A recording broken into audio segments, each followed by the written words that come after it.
Fire, fire, fire, a sermon, delivered on Sunday morning, June 23, 1861, by the Reverend C. H. Spurgeon, at the Metropolitan Tabernacle, Newington. When thou walkest through the fire, thou shalt not be burned, neither shall the flame kindle upon thee. Isaiah chapter 43 verse 2. Before we explain the metaphor of the text, it may be well for us to remark that we are not sufficiently grateful, I fear, for the preservation which God affords to us from fire. To be startled at the dead of night with the alarming cry, and to find one's self and children and goods in danger of being immediately consumed, must be no small trial. I have felt myself extreme gratitude to God, that while both on the right hand and on the left the flames have raged, He has been pleased to spare to us this temple of our solemnities, this place where we delight to worship.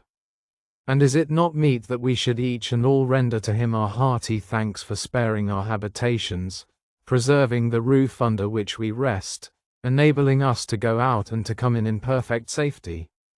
Or, probably, I may be addressing some this morning who have had escapes from the very midst of the fires. Let such not only bless God for preservation in the past, but let them celebrate His goodness in plucking 'em as brands out of the burning.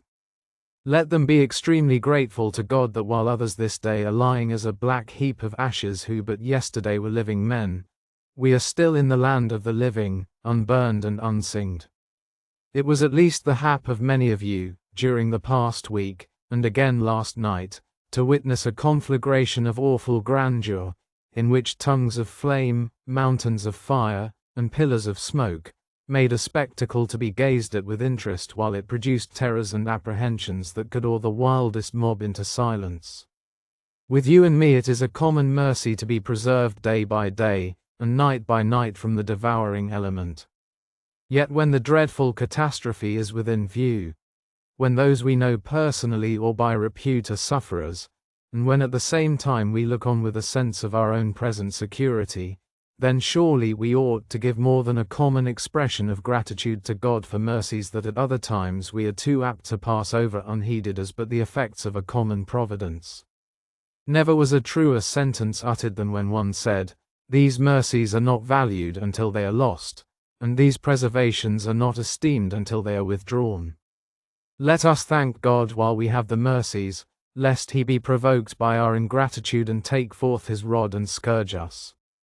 Then, indeed, might we cry out under the smart, and wish and desire that we had our mercies back again. Thus much I could not in my conscience withhold at a time when there are judgments around us enough to make us tremble, and mercies enough in the little circles of home to make us exceedingly grateful. Let us now take the text in its real signification. Of course the walking through the fire here is put for the severest form of trouble. You have, in the commencement of the verse, trouble described as passing through the water. This represents the overwhelming influence of trial in which the soul is sometimes so covered that it becomes like a man sinking in the waves. When thou goest through the rivers, those mountain torrents which with terrific force are often sufficient to carry a man away. This expresses the force of trouble, the power with which it sometimes lifts a man from the foothold of his stability, and carries him before it. When thou passest through the rivers, they shall not overflow thee. But going through the fire expresses not so much the overwhelming character and the upsetting power of trouble as the actual consuming and destructive power of trouble and temptation. The metaphor is more vivid, not to say more terrific, than that which is employed in the first sentence, and yet, vivid and awful though it be, it is certainly not too strong a figure to be used as the emblem of the tribulations, temptations and afflictions, through which the Church and people of God have been called to pass. We may appraise the richness of the promise in proportion to the astounding character of the metaphor, and we ought to value the privilege which it confers in the precise ratio of the dreadful character of the danger against which it preserves us. When thou walkest through the fire, thou shalt not be burned, neither shall the flame kindle upon thee. We shall talk of three things, this morning, as the Holy Ghost may enable us. First of all, a terrible pathway, walking through the fire. Secondly, an awful danger. the danger of being burned and utterly consumed, and thirdly, a double insurance, thou shalt not be burned, neither shall the fire kindle upon thee. First, then, let us speak a little upon this terrible pathway. The sacramental host of God's elect has never had an easy road along which to journey. I see the fields on fire, the prairie is in a blaze, the very heavens are like a furnace, and the clouds seem rather to be made of fire than water. Across that prairie lies the pathway to heaven, beneath that blazing sky the whole Church of God must make its perpetual journey. It started at the first in fire, and its very glory at the last shall take place in the midst of the fiery passing away of all things. When first there was a Church of God on earth, in the person of Abel it was persecuted, Cain lifted up his cruel club to slay his brother, and when the children of Seth were the representatives of God's chosen, they were without doubt the subject of the jeer and jibe of the descendants of Cain. Noah, the preacher of righteousness, endured during his 120 years, the hardness of heart and carelessness of an unthinking world. He and his family, who were the remnant of the church in the latter part of those days, were constantly exposed to the laughter and persecution of men. When God had destroyed the earth with water, and the whole race of man was contained within the ark, you would think that then, certainly, the church within the ark would be secure from molestation. But no, we find Ham ready to detect the failings of his parents, and no doubt a ringleader of everything that was vile and vicious, just as we have reason to hope that some of his brethren adhered to the most true God. From that day forward, whether you read through the life of Abraham, or Isaac, or Jacob, it still standeth true, he that is born after the flesh persecuteth him that is born after the Spirit. Whether we refer you to the history of Israel by the side of the brick kilns of Egypt, or to the host of God constantly beset by the marauders of the Amalekites, you find it still to be true that through much tribulation the people of God must wade their way to Canaan. And if you look further on in history, between David and Saul, between Hezekiah and Sennacherib, between the faithful followers of God after the captivity who would rebuild the temple, and Sanballat the Horonite, between the Maccabees and Antiochus Epiphanes, there must always be preserved a deadly feud, to let it be seen that the world must hate God's people, and must harass them and seek to hunt him out, while they, on the other hand, must steadily pursue their onward march through the midst of billows of fire till they come at last to their eternal rest. Find me the abode of the Church of God, and I can smell the furnace not far off. Show me the follower of the God of Abraham, and I shall soon find the host of enemies ready for the attack. Up till the days of the Saviour the kingdom of heaven suffered violence, not only from its friends who would take it, but from those enemies who would assault it. From the blood of Abel down to the blood of Zacharias the son of Barachias, the pathway of the church hath been a blood-besprinkled one. Since that day, what tongue can tell the sufferings of the people of God? Since Christ became martyr as well as Redeemer, has there been a season in which God's people have not somewhere or other been made to feel that they are not of the world, and that the world does not love them because they are not of the world? In apostolic times, Stephen expires beneath a shower of stones, James is killed with a sword, certain others of the saints are vexed, believers are scattered abroad. The Roman lion takes up the fight, Nero delights in the gore of the Christians, and smears the confessors of that holy faith with pitch, and sets them in his gardens that they might be literally, as they were spiritually, the lights of the world. Let the catacombs of Rome witness to their sorrowful lives, and let the Capitol witness to their terrible deaths. Let the old dungeons, some of which still remain, testify to the places where they wore out their dreary lives, and let the blood-stained Campus Martius still show where they cheerfully surrendered those lives for Christ. Oh, if the lands could speak, if the earth could vomit forth her blood, what stories could still be told of the way they were slain? Some of them were tortured, others sawn asunder, some stoned, and others burnt to death, though of them the world was not worthy. All the Roman emperors, with but few exceptions, were persecutors, and the Christian emperors were as bad as the pagan, for the Christian emperors were not Christians, nor were they members, as I believe, of a Christian church. The Christian church, and especially that church of which we are still members, which has never defiled its garments, but which, never having had any alliance with the Church of Rome, has never needed to be reformed, that church under its different names, Paulicians, Novatians, Albigenses, Lollards, Wycliffites, Anabaptists, Baptists, has always suffered. It matters not what state, what church, may have been dominant, whether it has been Christian or anti-Christian, the pure Church of Christ has always been the victim of persecution, and though she has persecuted never, but has always maintained inviolate, disunion from the state, and an utter hatred of all laws which would bind the conscience of man, yet has she been especially destitute, afflicted, tormented, and if she hath today a little breathing time, perhaps it is rather owing to the timidity which has made us keep back our sentiments, than to any charity towards ourselves. Find the Church of Christ wherever you will, and you shall find her scorned and despised of men.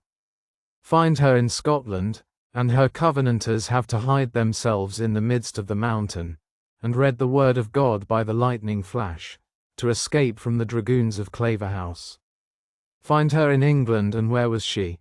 Not in the cathedrals of her cities, but in the dungeons of her rural towns like Bedford with John Bunyan, not among the great and noble who were the persecutors, but among the poor and conscientious who were the persecuted. If you want to find the drunkards and sinners of the worst dye, said one of our preachers at or before Cromwell's time, you can find them in church and state, but if you wish to find the men who are holy and who serve God, you must look into the felons' dungeons for them, for that is where they have been cast by the powers that be. Everywhere from the first day until now, it is not respectable to be a follower of Christ. If we follow Christ fully and faithfully before God, it is not equitable and praiseworthy before men. To take up his cross and to perform the ceremonies which he ordains, man hates. To adhere to truths which never were and never can be palatable to the carnal mind of man, is, and ever has been, to excite animosity. The pathway of the Church, then, has been one of fire and flame. As it has been so with the Church, we may suspect there is some reason for it, and that reason has to be found in the great fact, that the Church is in an enemy's country. She is not among her friends, she is a pilgrim and a stranger upon the earth. She is a bird that has lost her place, and all the birds round about her against her, because she is a speckled one and belongs not to the common flock. If we were of the world would love its own, but, because, said Christ, ye are not of the world, but I have chosen you out of the world, therefore the world hateth you. Ye know, said he, it hated me before it hated you. True Christians are aliens, foreigners, men that speak another speech, men who are actuated by different motives, men who live for different ends, who are governed by different maxims from the rest of the men of this world. Therefore it is that their pathway must be one of trial and opposition. All things the Christian teaches are so dead against the pleasures of the worldling and his gain, that it is no wonder he opposes us. Men hate the gospel because the gospel does not like them. That church is never true to her Christ, nor true to herself, which does not draw upon herself the hatred of ungodly men, by a faithful testimony against their sins. It hath fared well with the church when she hath been persecuted, and her pathway hath been through fire. Her feet are shod with iron and brass. She ought not to tread on paths strewed with flowers, it is her proper place to suffer. Christ redeemed the world with agonies, and the church must teach the world by the example of her anguish. First of all, the blood of Christ was shed meritoriously, and afterwards the blood of his church is shed testimonially, to win the world by suffering. When you hear of the massacre of Christians in Madagascar, weep for their death, but do not be utterly cast down. This is a good work. This is the way the church grows. There is no loss in the army of Christ when the best preachers fall and the mightiest evangelists are put to death. They are not lost. The blood is well shed and gloriously well spent. It is buying victory. It is procuring crowns for Jesus Christ. It is after all accomplishing higher results by dying than could have been effected by doing. It is under the heaviest fire of artillery that the loyal, the brave, and the true do the most daring feats of prowess. When one hero falls, from his ashes other heroes arise. The post of danger is the post of honor, therefore fresh aspirants will be found ready to lead the brigade. Moreover, my friends, if the path of fire be always a path of terror, it is often a path of progress. Melancholy as it is to mark the ruins of a conflagration, while the dying embers smoulder, how often you must have observed more majestic edifices raised to replace the structures that have been consumed. Thus fearful disasters are made to stimulate industry and nourish enterprise. No doubt the sufferings of the Church, and the fact that she has to pass through the fire, must be ascribed to the great truth that thus her God is glorified. Brethren, you and I do not glorify God much, for we have very little to suffer. The blood-red crown of martyrdom is such an object of ambition, or it should be, to the believer, that he might almost regret that it is not in his power to coin it. What do we suffer? Somebody slanders our character. What is that? Somebody abuses us in the newspaper. What is that? We are accused of one crime and another. What can it signify to a man who knows his conscience is right in the sight of God? What does he care if all the babbling tongues of all the liars in earth and hell should be let loose against him? He can bear all that and endure it quietly. It is nothing. When I read the stories of the Book of Martyrs, and note how our great reformers fought for Christ, and manfully won the victory, I blush for ourselves. Why, brethren, we live in such silken times that glory is scarce possible to us. We have much to do, but we have nothing to suffer. We cannot prove our love to Christ as they did. They indeed were a highly honored people who were permitted to glorify Christ even in the very fires. Look at it in this light, and the light afflictions you have to endure will seem to be as nothing at all, when you think of the weight of glory which they shall bring to your Lord and to yourself. But as history confirms the statement that the Church of Christ must walk through the fire, so does the history of each individual Christian teach him that he must walk through the fire too. The path of sorrow, and that path alone, leads to the land where sorrow is unknown. Through much tribulation we must inherit the kingdom. Think it no strange thing when the fiery trial shall happen to you. If you have the common afflictions of the world, do not wonder. You must have them. The same thing happeneth both to the evil and to the good. You lose in business, you have reverses and disappointments, do not stagger at these in the way to heaven. You must have these, they are necessary to your spiritual health.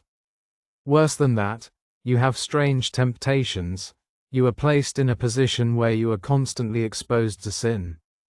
It must be so. This too is the pathway of God's people. You must have these fiery temptations, that you, being tried in the fire, may come forth as gold 7 times purified. You have mental anxieties. Neither let these seem a wonder to you. They fall to the lot of all the saints of the Most High. Moreover, you will have to endure the attacks of Satan. You must go through the valley of the shadow of death, and fight with Apollyon as Christian did. You are not to be exempted from the hardness of Christian warfare. If you will mount the hill, you must climb. If you are to win the crown, you must win it by sheer might. Think not this a strange thing. And if in doing good you meet with difficulties, let not that stagger you.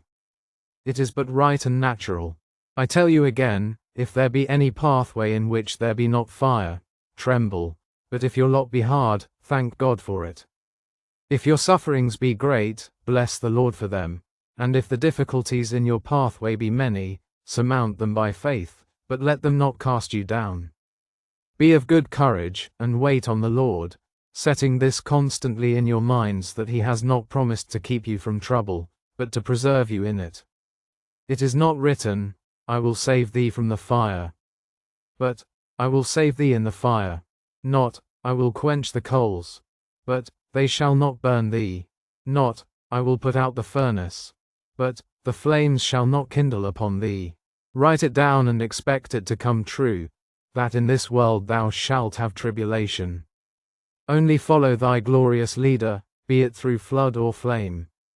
We will now turn to our second point. There is an awful danger. The promise of the text is based on a prophecy that follows it. As I glance my eye down the chapter, I see that it tells us how God taught his people by terrible things in the past, and how he hath terrible lessons to teach them in the future. If the judgments of Egypt, and of Ethiopia, and Seba, are behind us, we have startling destinies that rise up to view before us. There is a people to be gathered in, and we are to be the agents in gathering them. Fear not, saith the Lord, though thou walkest through the fire in fulfilling my mission. God speaks to the north, give up, and to the south, keep not back. Bring my sons from far, and my daughters from the ends of the earth. But the manner of Egypt is repeated again. The monarch said, I will not let them go. Jealousy is stirred. The fire burns. The coals thereof have a vehement flame. And they that come forth from the bondage of this world must walk through the fire, even as those that came forth from Egypt had to pass through water. That fire of prophecy is no poetic fiction, it is real fire. It will burn. If it doth not burn the believer, it is not for want of energy. It is because some supernatural restraint is laid on it, or some supernatural protection vouchsafed to the saint. My brethren, the church has had very painful experience that persecution is a fire which does burn. How many ministers of Christ, when the day of tribulation came, forsook their flocks and fled? When King Edward VI was on the throne, there were many who professed to be Protestants and preached justification by faith. When Mary returned, the Vicar of Bray was but a specimen of a great class, his principles being to keep his living. When again Elizabeth was upon the throne, there were plenty who found it to be profitable to profess the Reformed faith. But when acts of conformity were passed afterwards by which those who had hitherto used a Christian freedom in the Church of England were driven out, there were some who said they did not love prelacy but hated it, while others who had heretofore professed the old puritanical doctrines, finding that their livings were to be lost thereby, held fast to this world, and let the things of the next world shift for themselves. Too many have forsaken the church as Demas forsook Paul. Their piety would not stand the fire. They could walk with Christ in silvery slippers, but they could not go barefoot. They had no objection whatever to accompany him to his throne, but they had some slight difficulties about going with him to his cross. They would not mind bearing the weight of his glory, but the weight of the cross of tribulation was much too great for their constitutions. Persecution is a fire which does burn. Again, I see iniquity raging on every side. Its flames are fanned by every wind of fashion, and fresh victims are being constantly drawn in. It spreads to every class. Not the palace nor the hovel are safe. Not the lofty piles that are raised for merchandise, nor the graceful edifice that is constructed for worship. Iniquity, whose contagion is fearful as fire, spreads and preys upon all things that are homely and comely. Things useful and things sacred are not exempt. We must walk through the fire. We who are God's witnesses must stand in its very midst, to pour the streams of living water upon the burning fuel, and if not able to quench it, at least we must strive to prevent its spread. There are young men whose youthful lusts, inflammable as they are, have not yet ignited. They are in imminent danger. Fire, fire, we may well cry. We may give the alarm this morning to you, young man, who are in the midst of ribald companions. I may cry, fire, to you who are compelled to live in a house where you are perpetually tempted to evil. I may cry, fire, to you who are marked each day, and have to bear the sneer of the ungodly. Fire, to you who are losing your property and suffering in the flesh, for many have perished thereby. Oh, may God grant you never may. I see today before my mind's eye the blackened skeletons of hundreds of fair professions.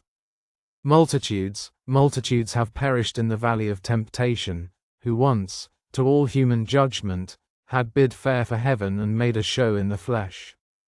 How many, too, have fallen under the attacks of Satan? This is a fire that does burn. Many a man has said, I will be a pilgrim, but he has met Apollyon on the road and he has turned back. Many a man has put on the harness, but he has given up the battle soon, put his hand to the plough and looked back. There are more pillars of salt than one. If Lot's wife were a solitary specimen, it were well. But there have been tens of thousands who, like her, have looked back to the plains of Sodom, and like her, as they are in their spirit, have stood forever what they were, lost souls. We ought not to look upon our dangers with contempt. They are dangers, they are trials. We ought to look upon our temptations as fires. Oh, they are fires. If you think they are not fires, you are mistaken. If you enter then, in your own strength, saying, Oh, I could bear them, you will find that they are real fires, which, with forked tongues, shall lick up your blood, consume it in an instant, if you have not some better guard than your own creature power. I will not tarry longer here, because I want to get to the pith and marrow of the promise. Though thou walkest through the fire, thou shalt not be burned, neither shall the flame kindle upon thee. Here is a double insurance. Dr. Alexander, an eminent and most admirable American commentator, says there appears to be some mistake in the translation here, because he thinks the two sentences are an anticlimax. Thou shalt not be burned, and then follows, neither shall the flame kindle upon thee. It strikes me, however, that in the second clause we have the higher gradation of a climax. Thou shalt not be burned, to the destruction of thy life, nor even scorched to give thee the most superficial injury, for the flames shall not kindle upon thee. Just as when the three holy children came out of the fiery furnace, it is said, upon their bodies the fire had no power, nor was a hair of their head singed, neither were their coats changed, nor had the smell of fire passed on them. So the text seems to me to teach that the Christian church under all its trials has not been consumed, but more than that, it has not lost anything by its trials. The Lord's church has never been destroyed yet by her persecutors and her trials. They have thought they crushed her, but she lives still. They had imagined that they had taken away her life, but she sprang up more vigorous than before. I suppose there is not a nation out of which Christ's church has ever been utterly driven. Even Spain, which seemed at last to have accomplished it by the most persevering barbarities, finds still a few believers to be a thorn in the side of her bigotry. And as for our own denomination, in the very country, where by the most frightful massacres, it was believed that the sect of Anabaptists had been utterly extinguished, our good and esteemed brother Mr.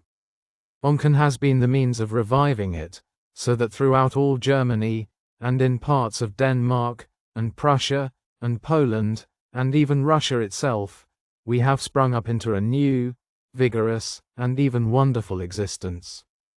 And in Sweden, where, under Lutheran government, the most persecuting edicts had been passed against us, we have been astonished to find within 10 years 300 churches suddenly spring up, for the truth has in it a living seed which is not to be destroyed. But I have said that the church not only does not lose her existence, but she does not lose anything at all. The church has never lost her numbers. Persecutions have winnowed her and driven away the chaff, but not one grain of wheat has been taken away from the heap. Nay, not even in visible fellowship has the church been decreased by persecution. She is like Israel in Egypt, the more they were afflicted the more they multiplied. Was a bishop put to death today? 10 young men came the next morning before the Roman proctor and offered themselves to die, having that very night been baptized for the dead bishop, having made their confession of faith that they might occupy his position. I fill up the vacancy in the church, and then die as he did. Was a woman strangled or tortured publicly? 20 women appeared the next day and craved to suffer as she suffered, that they might honor Christ.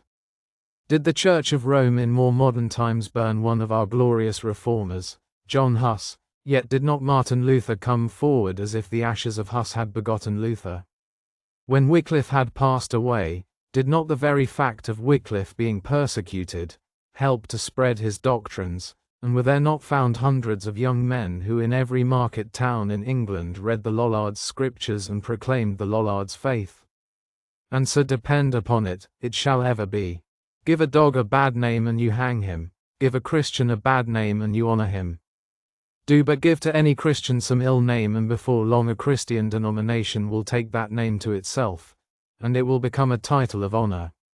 When George Fox was called Quaker, it was a strange name, one to laugh at, but those men of God who followed him called themselves Quakers too, and so it lost its reproach. They called the followers of Whitefield and Wesley Methodists. They took the title of Methodists, and it became a respectful designation. When many of our Baptist forefathers, persecuted in England, went over to America to find shelter, they imagined that among the Puritans they would have a perfect rest, but Puritan liberty of conscience meant the right and liberty to think as they did, but no toleration to those who differed. The Puritans of New England, as soon as ever a Baptist made his appearance amongst them, persecuted him with as little compunction as the Episcopalians had the Puritans. No sooner was there a Baptist than he was hunted up and brought before his own Christian brethren. Mark you, he was brought up for fine, for imprisonment, confiscation and banishment, before the very men who had themselves suffered persecution. And what was the effect of this? The effect has been that in America, where we were persecuted, we are the largest body of Christians. Where the fire burnt the most furiously, there the good old Calvinistic doctrine was taught, and the Baptist became the more decidedly a Baptist than anywhere else, with the most purity and the least dross. Nor have we ever lost the firmness of our grip upon the fundamental doctrine, for which our forefathers stained the baptismal pool with blood, by all the trials and persecutions that have been laid upon us, and never shall we. Upon the entire church, at the last, there shall not be even the smell of fire. I see her come out of the furnace. I see her advance up the hill towards her final glory with her Lord and Master, and the angels look at her garments, they are not tattered. Nay, the fangs of her enemies have not been able to make a single rent therein. They draw near to her, they look upon her flowing ringlets, and they are not crisp with heat. They look upon her very feet, and though she has trodden the coals they are not blistered, and her eyes have not been dried up by the furiousness of the 7 times heated flame. She has been made more beautiful, more fair, more glorious, by the fires, but hurt she has not been, nor can she be. Turn, then, to the individual Christian, and remember that the promise stands alike firm and fast with each believer. Christian, if you be truly a child of God, your trials cannot destroy you, and what is better still, you can lose nothing by them. You may seem to lose for today, but when the account comes to be settled, you shall not be found to be a farthing the loser by all the temptations of the world, or all the attacks of Satan which you have endured. Nay, more, you shall be wondrously the gainer. Your trials, having worked patience and experience, shall make you rich. Your temptations, having taught you your weakness, and shown you where your strength lieth, shall make you strong. From your first trouble, till the last enemy shall be destroyed, you shall not lose a fraction, jot, or tittle, by anything or everything which God in his providence, or the world in its fury, or Satan in his craftiness, shall ever be able to lay upon you. Upon you, not the smell of fire shall have passed. You shall not be burned, neither shall your hosen, nor your hats, but like the men that you read of in Daniel, you shall be wholly preserved intact from the flame. I shall close now, having spoken the general truth by making some particular applications of this precious promise. There is a brother here who during the last 3 or 4 months has had wave upon wave of affliction. Everything goes against him. He is an upright, honest, indefatigable merchant, yet, let him do what he will, his substance wastes away like snow before the sun. It appears that for every ship of his the wind blows the wrong way, and where others win by the venture he loses all. He sees each day new straits attend, and wonders when the scene shall end. When I spoke of walking through the fire just now, he said, "Ah, that is what I have been doing." I have been walking through it these months. To God and my own soul alone is it known how hot the furnace is. Brother, will you take home my text this morning? Perhaps God sent you here, not for the sermon, but for the text. Perhaps you strolled here today, not being a regular attendant, on purpose that this text might comfort you. When thou goest through the fire, thou shalt not be burned. When your troubles are all over, you shall still be left, and what is more, neither the flame shall kindle upon you. When the winding up time comes, you shall not be any the loser. While you think you have lost substance, you shall find when you read Scripture, that you only lose shadows. Your substance was always safe, being laid up in the keeping of Christ in heaven. You shall discover in the issue, that these trials of yours were the best things that could happen to you. The day will come when you will say with David, I will sing of judgment and mercy. Before I was afflicted I went astray, but now I have kept thy word. Or perhaps there is some young woman here, and the case I am about to paint is a very common one, alas, too common in this city. You love the Saviour, my sister, but you are very poor, and you have to earn your living by that sorriest of all means. When the sun rises in the morning he sees you with that needle in your hand, sewing at once with a double thread, a shroud as well as a shirt, and all day long you have scarcely time to rest for meals, and at even time, when the fingers are worn and the eyes are heavy, you shall have need to refrain from sleep because the pittance is so small that you can scarcely live upon it. We know hundreds of that class who always constrain our pity, because they work so hard for so little wage. Peradventure your mother is dead, and your father does not care about you, he is a drunken sot, and you would be sorry to meet him perhaps in the street. You have no helper, no friends. You do not care to tell anybody. You would not like to take anything if charity should offer it to you. You feel it the hardest thing of all is to be tempted as you are. There seems to you to be by the path open the road to plenty, and in some degree to delight. But you have said, no, no, and you have loathed the temptation, and you have stood, and I have known how year after year some of you have fought with temptation, and struggled on, when sometimes you were well nigh starved, but you would not do this great wickedness against God. My sister, I pray you take the encouragement of this text to strengthen you for the future battles. You have been going through the fires, but you are not consumed yet, and I bless God, upon your garments the smell of fire has not passed. Hold on, my sister, hold on, through all the sorrow thou hast, and all the bitterness which is heavy enough to crush thy spirit, hold on, for thy Master sees thee.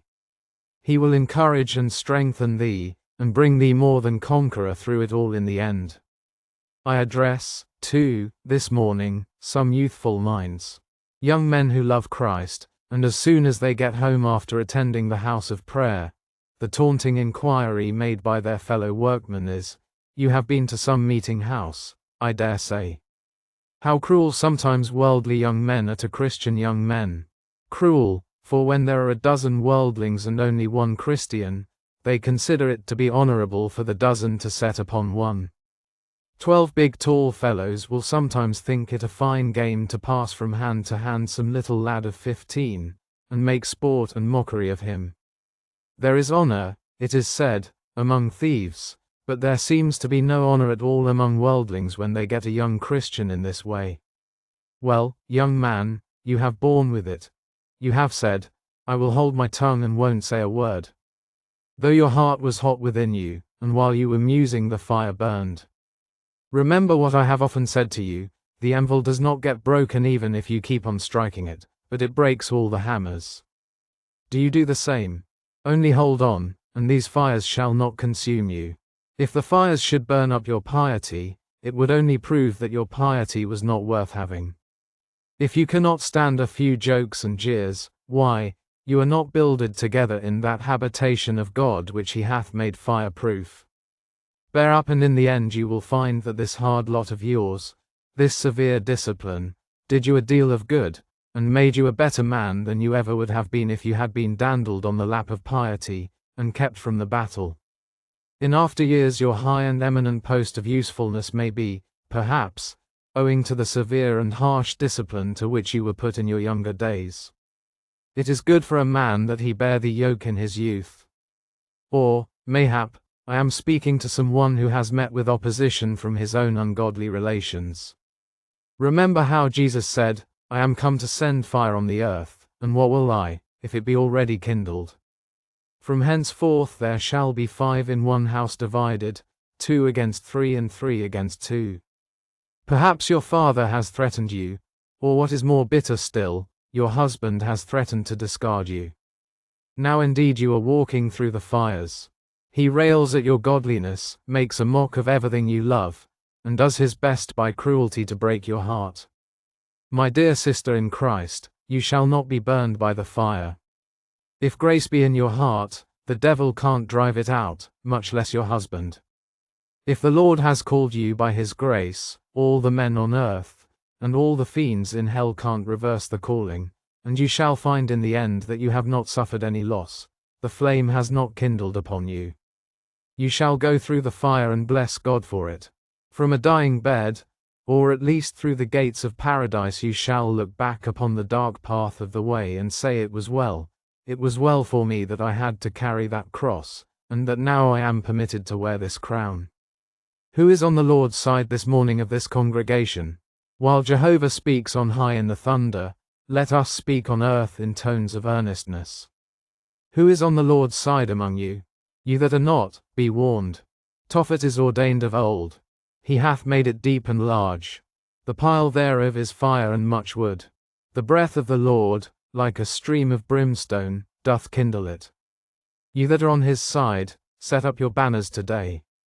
He saith, fear not, I am with thee. When thou walkest through the fire, thou shalt not be burned, neither shall the flame kindle upon thee. May the Lord bless the words we have spoken. Though hastily suggested to our minds, and weakly delivered to you, the Lord bless them for Christ's sake.